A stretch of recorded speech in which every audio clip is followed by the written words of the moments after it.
ඔන්න ඉතින් අද මම ඔයගලන්ට අරගෙන ආවේ හරිම අඩු අමුද්‍රව්‍ය ප්‍රමාණයකින් තෙල් මේස හැඳි 3කින් රසටම chili paste එකක් හදන විදිහ. ඔන්න ඉතින් මේක හදන්න ඕන දේවල් ටික මම description box එකේ දාලා තියෙනවා. ඔයගලන්ට එතනිනුත් බලා ගන්න පුළුවන්. මේක හදලා ඔයගලන්ට මාස 3ක් විතර කාලයක් කල් තියාගෙන කන්නත් පුළුවන්.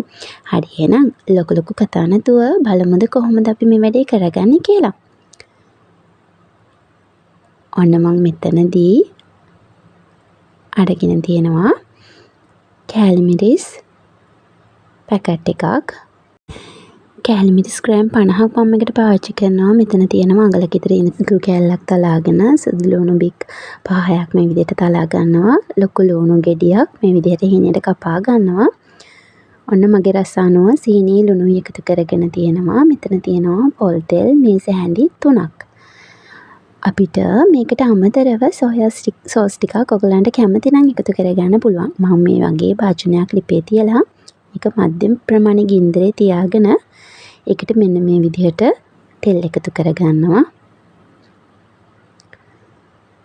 තෙල් ටික එකතු කරගෙන මම ඉස්සෙල්ලාම අර මම කපලා තියාගත්ත ලුණු ටික මේ විදිහට එකතු කරගෙන ඒක හොඳට රන්වන් පාට වෙනකන් තෙලේ බෙද ගන්නවා මෙන්න මේ විදිහට.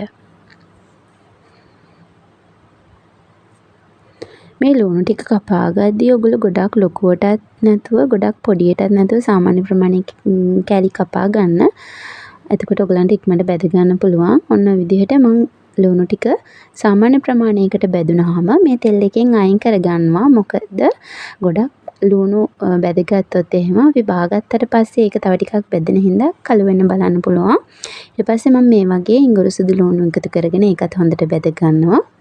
ඔන්න ඉතින් ඔයාලට මම මේ වෙලාවේ පුංචි ආරාධනාවක් කරනවා හැමෝම මගේ channel එක subscribe කරන්න. ඔන්න මෙතනදී ඔයගොල්ලෝ මතක් කරලා ඉඟුරු සුදු ලුණු හොඳට තලලා ගන්න. මම ඉඟුරු ටික හොඳට තලා ගත්තා. හැබැයි සුදු ලුණු ටික සාමාන්‍ය ප්‍රමාණයකට තමයි තලා ගත්තේ. ඔන්න ඉතින් ඉඟුරු සුදු ලුණු මේ ගානට බෙදුනාට පස්සේ මම අරගත්ත කෑලි මිරිස් ග්‍රෑම් 50 මේ විදිහට එකතු කරගන්නවා. අපි මේකට තව වැඩිපුර තෙල් නම් එකතු කරගන්නේ නැහැ. ඊට පස්සේ අර ඉස්සලා බැදගත්ත ලුණු ටිකත් මේ විදිහට